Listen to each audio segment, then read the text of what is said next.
इच्छा ही खरं तर शिवसेनेची जागा आणि संदीपान भुमरे गेल्या अनेक दिवसांपासून त्या ठिकाणी प्रयत्न करतायत। जागा ज्या आहेत त्या आता हळूहळू कट होत चालल्यात शिवसेनेच्या वाटेच्या असं म्हणावं।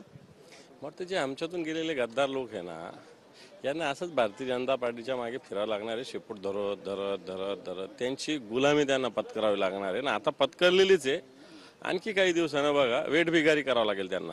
नक्कीच, पण ज्या पद्धतीनं हे सगळं वातावरण आहे, एक दोन दिवसामध्ये जागा वाटपाचा तिढा सुटेल असंही भाजप म्हणतंय। पहिली यादी जाहीर करेल, पंकजा मुंडे यांना देखील बीडमधून उमेदवारी देतात अशी माहिती आहे, काय म्हणाल? नाही, काय म्हणतात, भारतीय जनता पार्टीचा अंतर्गत विषय आहे तो। कोणाला उमेदवारी देणं, काय देणं, कोणती पहिली यादी, दुसरी यादी, एकत्र यादी, हा त्यांचा अंतर्गत पक्षाचा विषय।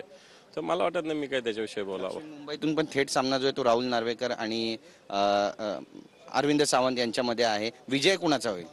विजय तर शिवसेनेचाच होईल, जे उद्धवजी बाळासाहेब ठाकरे यांच्या नेतृत्वाखाली लढणाऱ्या शिवसैनिकांचा, निष्ठावान शिवसैनिकांचा होईल। गद्दाराचा कधीच होणार नाही। धन्यवाद तुमच्याशी बोलल्याबद्दल। कॅमेरा पर्सन सिद्धेश नाईकचा गिरीश गायकवाड, TV9 मराठी, मुंबई।